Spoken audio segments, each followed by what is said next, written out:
Hello, and welcome back to Baby Elias's Stories. We now return to The Glass Castle by Jeannette Walls, Part 5 of Chapter 3, Welch. Qualified teachers were so scarce in McDowell County that two of the teachers I'd have at Welch High School had never been to college. Mom was able to land a job by the end of the week. We spent those days frantically trying to clean the house in anticipation of the return of the child welfare man.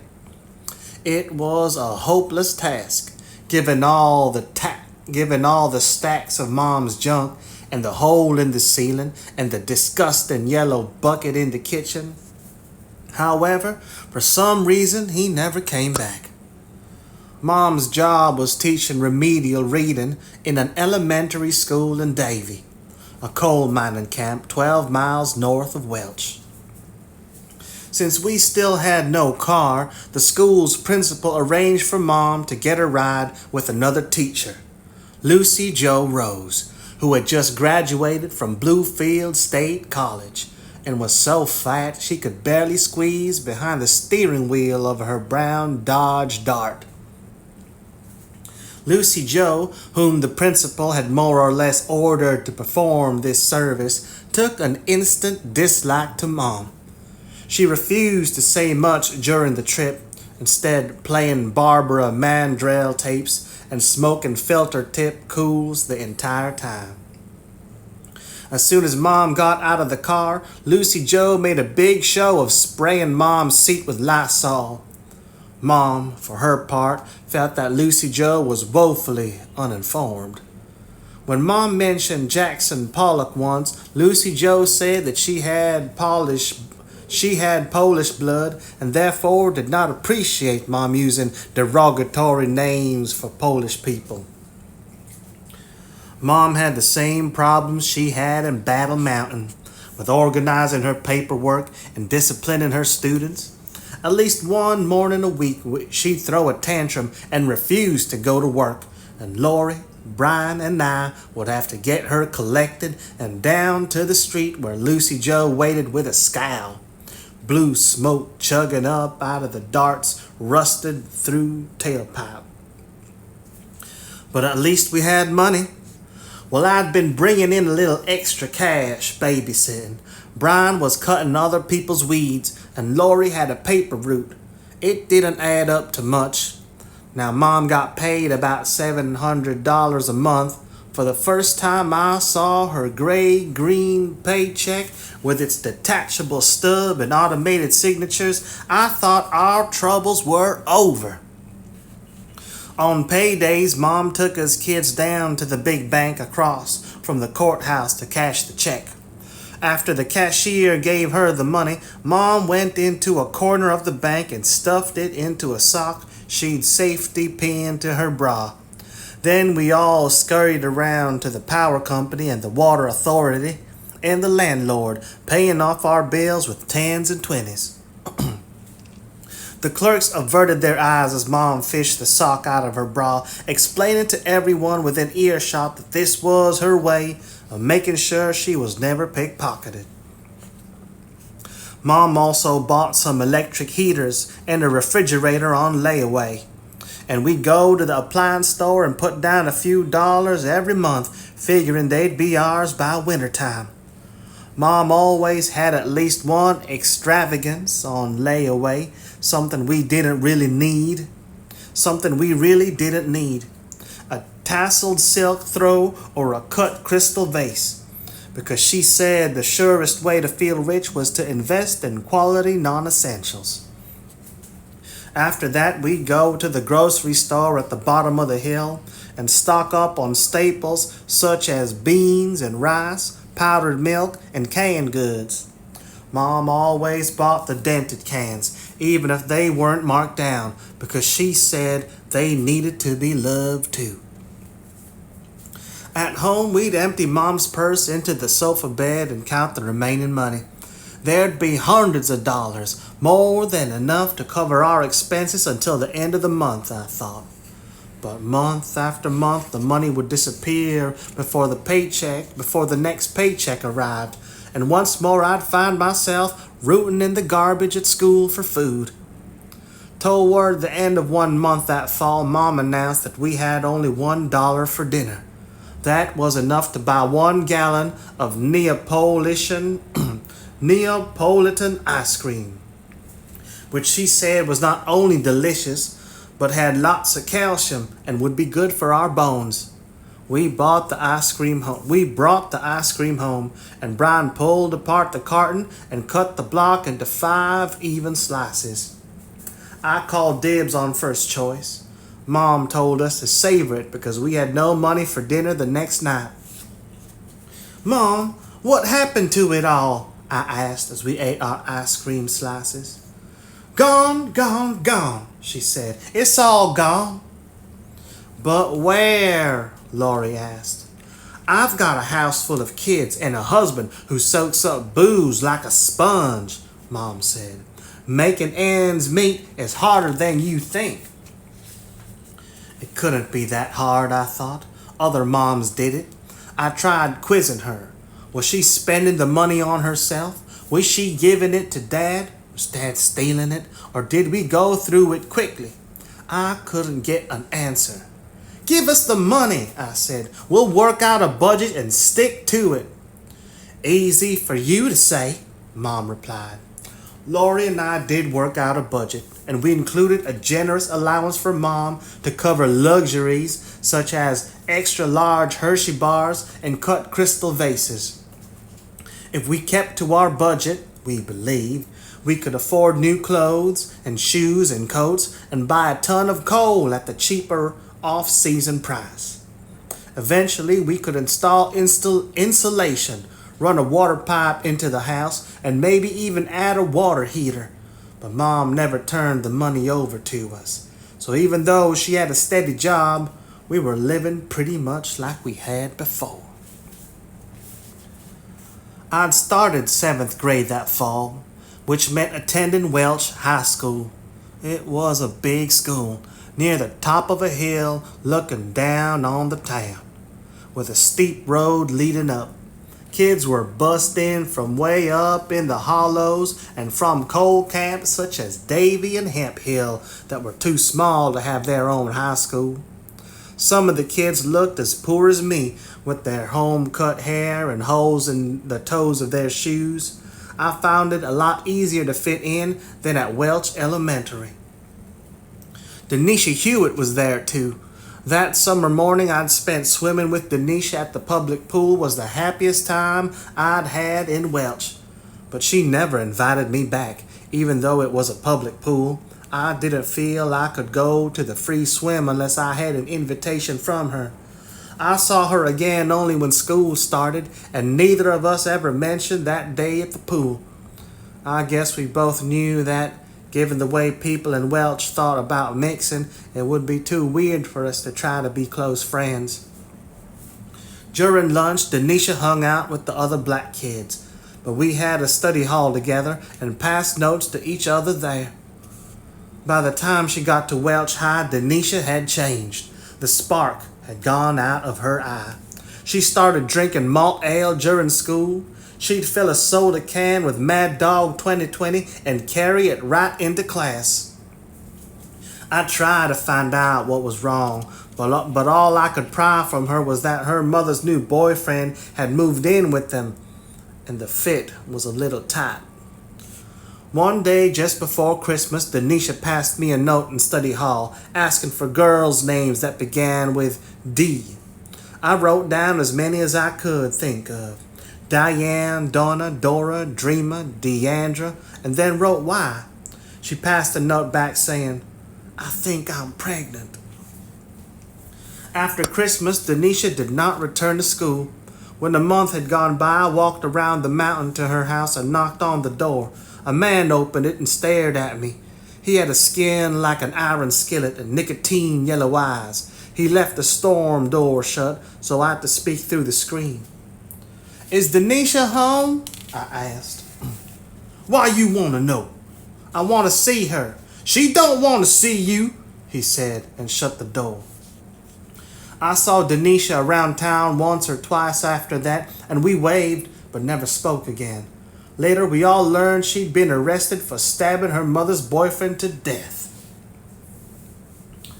The other girls talked endlessly among themselves about who still had their cherry and how far they would let their boyfriend go. The world seemed divided into girls with boyfriends and girls without them. It was the distinction that mattered the most. Practically the only one that did matter. But I knew that boys were dangerous. They'd say they loved you, but they were always after something. Even though I didn't trust boys, I sure did wish one would show some interest in me. Kenny Hall, the old guy down the street who was still pining away for me, didn't count. If any boy was interested in me, I wondered if I'd have the wherewithal to tell him, when he tried to go too far, that I was not that kind of girl. But the truth was, I didn't need to worry much about fending off advances, seeing how, as Ernie Gold told me on every available occasion, I was pork chop ugly. And by that, he meant so ugly that if I wanted a dog to play with me, I'd have to tie a pork chop around my neck. I had what Mom called distinctive looks. That was one way of putting it. I was nearly 6 feet tall, pale as a frog's underbelly, and had bright red hair. My elbows were like flying wedges and my knees like tea saucers. But my most prominent feature, my worst, was my teeth. They weren't rotten or crooked. In fact, they were big, healthy things, but they stuck straight out. The top row thrust forward so enthusiastically that I had trouble closing my mouth completely. And I was always stretching my upper lip to try to cover them. When I laughed, I put my hand over my mouth. Lori told me I had unexaggerated view of how bad my teeth looked. They're just a little bucked, she'd say. They have a certain Pippi Longstockingish charm. Mom told me my overbite gave my face character. Brian said they'd come in handy if I ever needed to eat an apple through the knothole in a fence. What I needed, I knew, was braces. Every time I looked in the mirror, I longed for what the other kids called a barbed wire mouth. Mom and Dad had no money for braces, of course. None of us kids had ever even been to the dentist. But since I'd been babysitting and doing other kids' homework for cash, I resolved to save up until I could afford braces myself. I had no idea how much they cost, so I approached the only girl in my class who wore braces, and after complimenting her orthodontia, casually asked how much it had set her folks back. When she said $1,200, I almost fell over. I was getting $1 an hour to babysit. I usually worked 5 or 6 hours a week, which meant that if I saved every penny I earned, it would take about 4 years to raise the money. I decided to make my own braces. I went to the library and asked for a book on orthodontia. The librarian looked at me kind of funny and said she didn't have one, so I realized I'd have to figure things out as I went along. The process involved some experimentation and several false starts. At first, I simply used a rubber band. Before going to bed, I would stretch it all the way around the entire set of my upper teeth. The rubber band was small but thick and had a good tight fit, but it pressed down uncomfortably on my tongue, and sometimes it would pop off during the night and I'd wake up choking on it. Usually, however, it stayed on all night, and in the morning my gums would be so sore from the pressure on my teeth.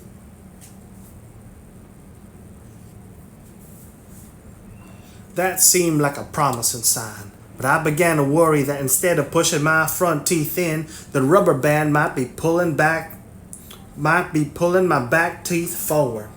So I got some larger rubber bands and wore them around my whole head, pressing against my front teeth.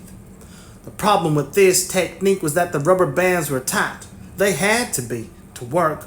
So I'd wake up with headaches and deep red marks where the rubber bands had dug into the sides of my face. I needed more advanced technology. I bent a metal coat hanger into a horseshoe shape to fit the back of my head.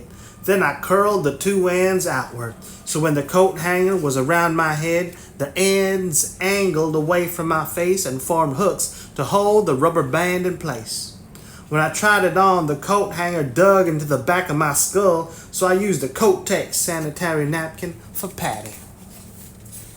The contraption worked perfectly, except that I had to sleep flat on my back, which I always had trouble doing, especially when it was cold.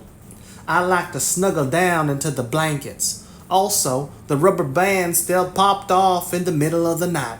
Another drawback was that the device took a lot of time to put on properly. I'd wait until it was dark so no one else would see it.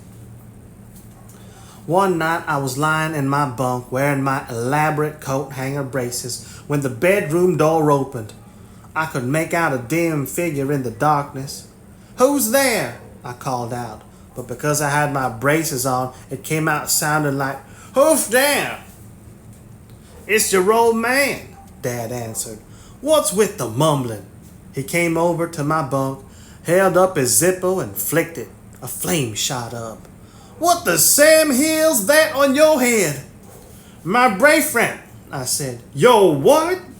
I took off the contraption and explained to Dad that because my front teeth stuck out so badly I needed braces, but they cost $1,200, so I had made my own. "Put them back on," Dad said. He studied my handiwork intently, then nodded.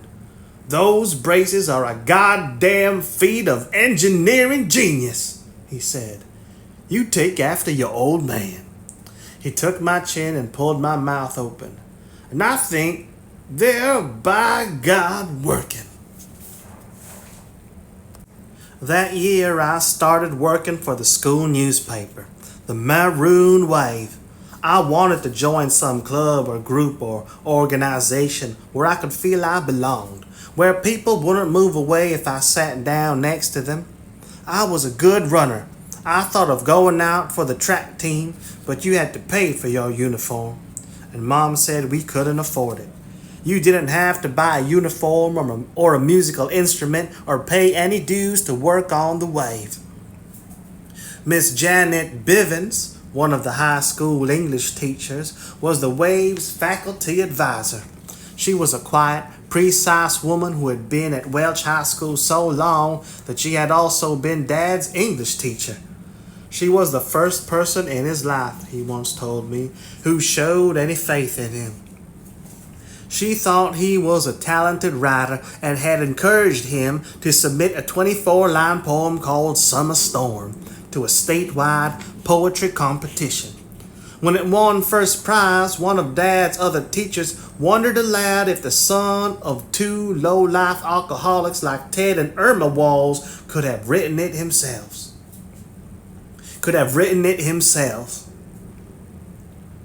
Dad was so insulted that he walked out of school.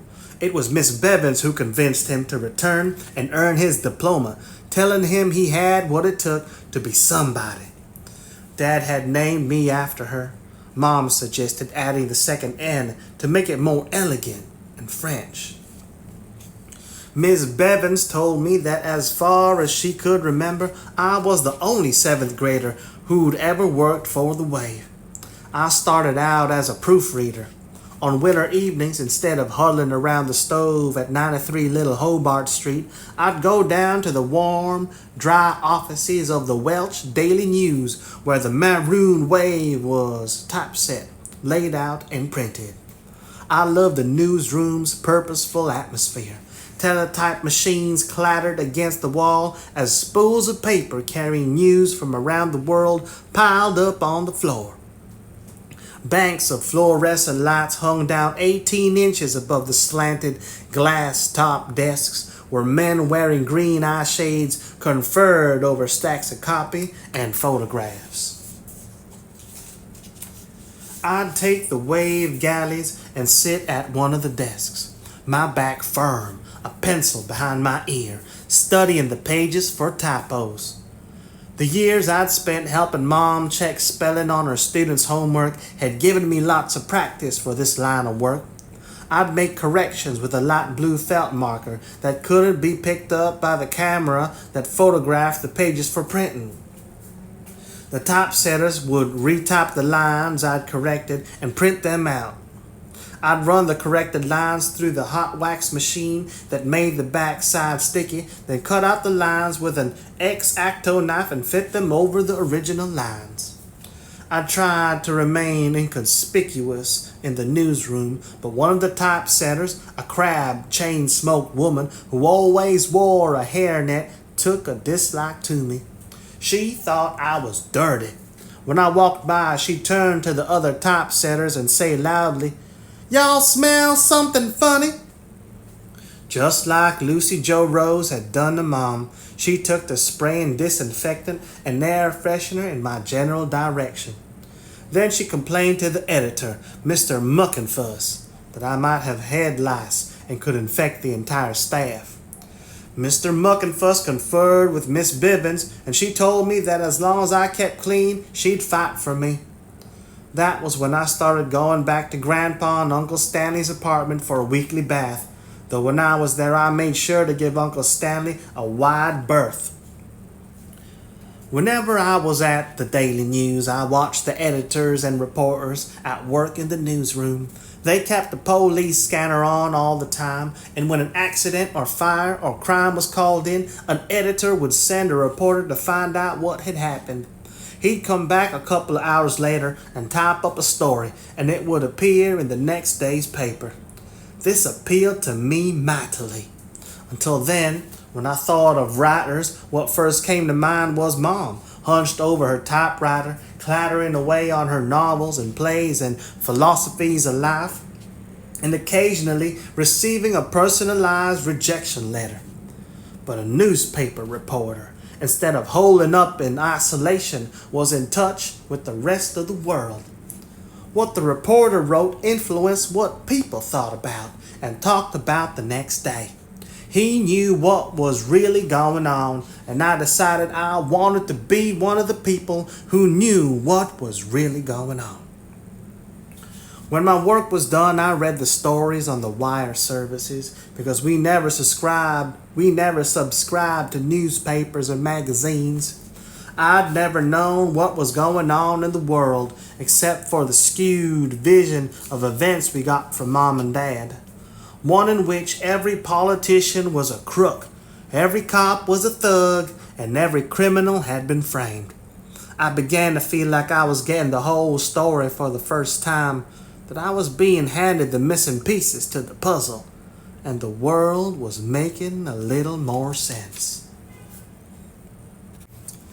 At times, I felt like I was failing Maureen, like I wasn't keeping my promise that I'd protect her.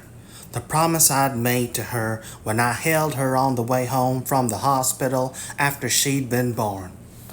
I couldn't get her what she needed most. Hot baths, a warm bed, steaming bowls of cream of wheat before school in the morning. But I tried to do little things.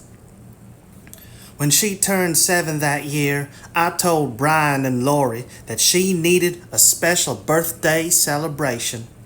We knew Mom and Dad wouldn't get her presents, so we saved for months.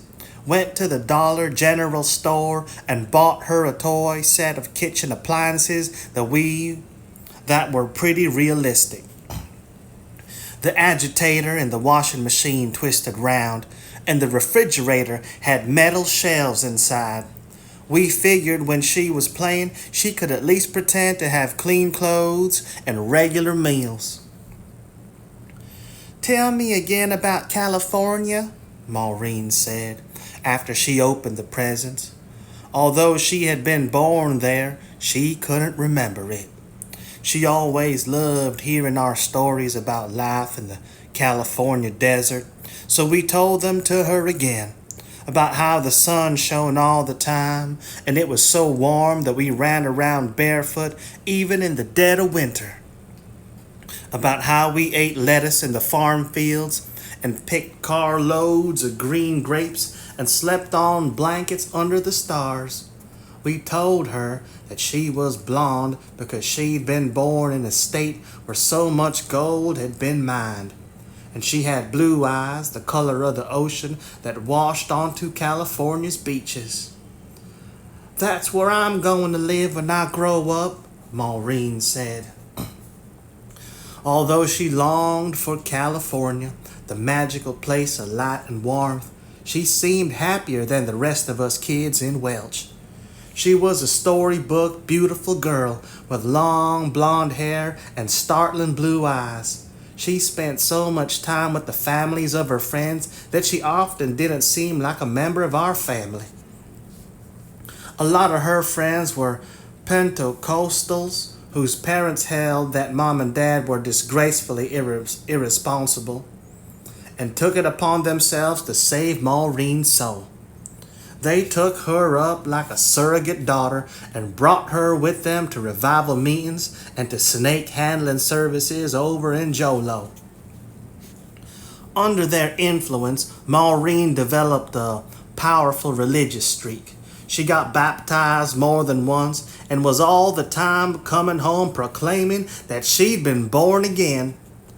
Once she insisted that the devil had taken the form of a hoop snake with its tail in its mouth and had rolled after her down the mountain, hissing that it would claim her soul. Brian told Mom we needed to keep Maureen away from those nutty Pentecostals. But Mom said we all came to religion in our individual ways, and we each needed to respect the religious practices of others, seeing as it was up to every human being to find his or her own way to heaven. Mom could be as wise as a philosopher, but her moods were getting on my nerves. At times she'd been happy for days on end, announcing that she had decided to think only positive thoughts. Because if you think positive thoughts, then positive things will happen to you. But the positive thoughts would give way to negative thoughts. And the negative thoughts seemed to swoop into her mind the way a big flock of black crows takes over the landscape, sitting thick in the trees and on the fence rails and lawns, staring at you in ominous silence. When that happened, Mom would refuse to get out of bed, even when Lucy Joe showed up to drive her to school honking impatiently. One morning, toward the end of the school year, Mom had a complete meltdown. She was supposed to write up evaluations of her students' progress, but she'd spent every free minute painting, and now the deadline was on her, and the evaluations were unwritten. The remedial reading program was going to lose its funding, and the principal would be either furious or just plain disgusted. Mom couldn't bear to face the woman. Lucy Joe, who'd been waiting for Mom in the dark, drove off without her, and Mom lay wrapped up in blankets on the sofa bed, sobbing about how much she hated her life. Dad wasn't there, and neither was Maureen. Brian typically started doing an impersonation of Mom, carrying on and sobbing, but no one was laughing. So he picked up his books and walked out of the house. Lori sat next to Mom on the bed, trying to console her. I just stood in the doorway with my arms crossed, staring at her. It was hard for me to believe that this woman, with her head under the blankets, feeling sorry for herself and boo-hooing like a 5-year-old, was my mother. Mom was 38, not young, but not old either. In 25 years, I told myself I'd be as old as she was now. I had no idea what my life would be like then. But as I gathered up my school books and walked out the door, I swore to myself that it would never be like Mom's, that I would not be crying my eyes out in an unheated shack in some God-forsaken holler. I walked down Little Hobart Street. It had rained the night before, and the only sound was the gurgle of the runoff pouring down through the eroded gullies on the hillside. Thin streams of muddy water flowed across the road, seeping into my shoes and soaking my socks. The sole of my right shoe had come loose and flapped with each step. Laurie caught up with me, and we walked for a while in silence. "Poor Mom," Laurie finally said. "She's got it tough." "No tougher than the rest of us," I said. "Yes, she does," Laurie said. "She's the one who's married to Dad." "That was her choice," I said. "She needs to be firmer, lay down the law for Dad instead of getting hysterical all the time. What Dad needs is a strong woman." "A carotid wouldn't be strong enough for Dad." "What's that?" "Pillars shaped like women," Laurie said. "The ones holding up those Greek temples with their heads." I was looking at a picture of some the other day, thinking, those women have the second toughest job in the world. I disagreed with Laurie. I thought a strong woman would be able to manage Dad. What he needed was someone who focused and determined. Someone who would set ultimatums and stick to them. I figured I was strong enough to keep Dad in line. When Mom told me I was so focused it was scary, I know she didn't mean it as a compliment, but I took it that way. My chance to prove that Dad could be managed came that summer, once school was out. Mom had to spend 8 weeks up in Charleston taking college courses to renew her teaching certificate. Or so she said. I wondered if she was looking for a way to get away from us all for a while. Laurie, because of her good grades and art portfolio, had been accepted into a government-sponsored summer camp for students with special aptitudes. That left me, at 13, the head of the household. Before Mom left, she gave me $200. That was plenty. She said to buy food for Brian and Maureen and me for 2 months and pay the water. She said to buy food for Brian and Maureen and me for 2 months and pay the water and electricity bills. I did the math. It came out to $25 a week, or a little over $3.50 a day. I worked up a budget and calculated that we could indeed squeak by if I made extra money babysitting. For the first week, everything went according to plan. I bought food and made meals for Brian, Maureen, and me. It had been almost a year since the welfare man had scared us into cleaning the house, and it was once again an unholy mess. Mom would have a fit if I had thrown anything out, but I spent hours straightening up and trying to organize the huge stacks of junk. Dad usually stayed out night until we were in bed, and he would still be asleep when we got up and left in the morning.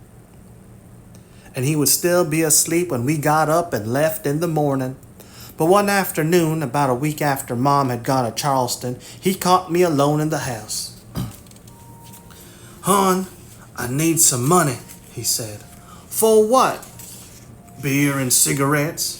"I've got sort of a tight budget, Dad. I don't need much, just $5. That was 2 days' worth of food. A half gallon of milk, a loaf of bread, a dozen eggs, 2 cans of jack mackerel, a small bag of apples, and some popcorn.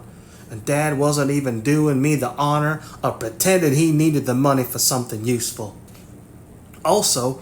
He also didn't argue or wheedle or cajole or ratchet the charm way up. He simply waited for me to fork over the cash, as if he knew I didn't have it in me to say no, and I didn't. I took out my green plastic change purse and pulled out a crumpled $5 and passed it over slowly. "You're a doll," Dad said, and gave me a kiss. I pulled my head back. Giving him that money pissed me off. I was mad at myself, but even madder at Dad. He knew I had a soft spot for him, the way no one else in the family did, and he was taking advantage of it. I felt used. The girls at school always talked about how this or that guy was a user and how such and such a girl got used, and now I understood from deep inside the meaning of that word. When Dad asked me for another $5 a few days later, I gave it to him. It made me feel sick thinking I was now $10 off budget. In a few more days, he asked for 20. $20? I couldn't believe Dad was pushing me this far. Why 20? God damn it, since when do I have to explain myself to my children? Dad asked. In the next breath, he told me that he had borrowed a friend's car and needed to buy gas so he could drive to Gary for a business meeting. I need the money to make money. I'll pay you back. He looked at me, defying me to disbelieve him. I've got bills piling up, I said. I heard my voice grow and shrill, but I couldn't control it. I've got to feed. I got kids to feed. Don't you worry about food and bills, Dad said. That's for me to worry about, okay? I put my hand in my pocket. I didn't know if I was reaching for my money or trying to protect it. Have I ever let you down? Dad asked.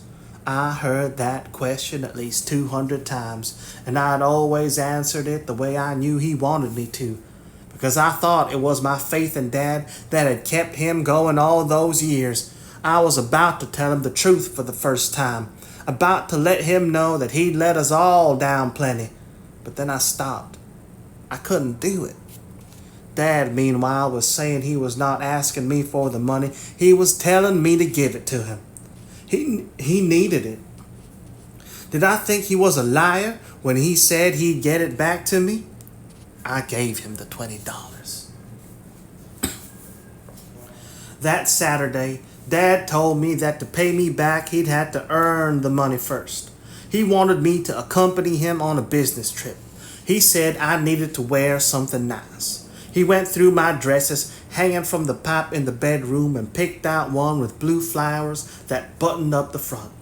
He had borrowed a car, an old pea green Plymouth with a broken passenger side window, and we drove through the mountains to a nearby town, stopping at a roadside bar. The place was dark and as hazy as a battlefield from the cigarette smoke. Neon signs from Pabst's Blue Ribbon and Old Milwaukee glowed on the walls. Gaunt men with creased cheeks and women with dark red lipstick sat along the bar. A couple of guys wearing steel-toed boots played pool. Dad and I took seats at the bar. Dad ordered buds for himself and me, even though I told him I wanted a Sprite. After a while, he got up to play pool, and no sooner had he left his stool than a man came over and sat on it. He had a black mustache that curved around the sides of his mouth and a coal grime under his fingernails. He poured salt in his beer, which Dad said some guys did because they liked to make extra foam.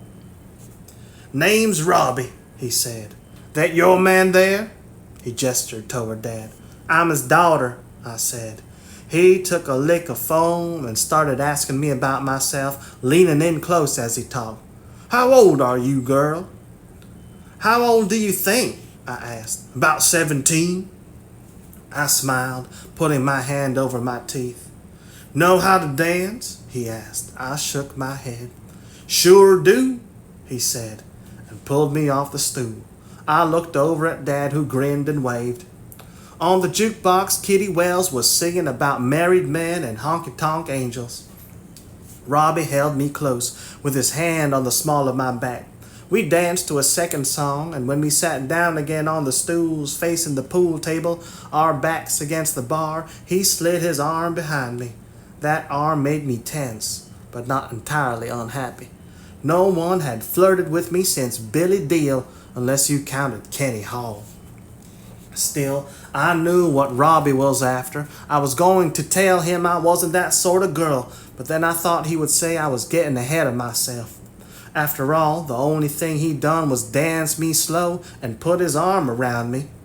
I caught Dad's eye. I was expecting him to come barreling across the room and walk Robbie with a pool cue for getting fresh with his daughter. Instead, he hollered to Robbie, "Do something worthwhile with those damn hands of yours. Get over here and play me a game of pool."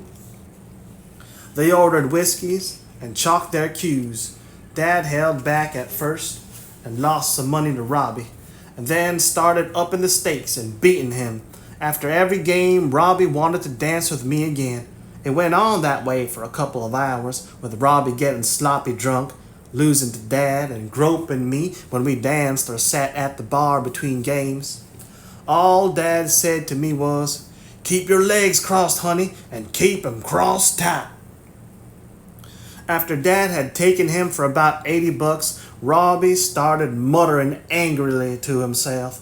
He snapped down the cue chalk, sending up a puff of blue powder, and missed the final shot.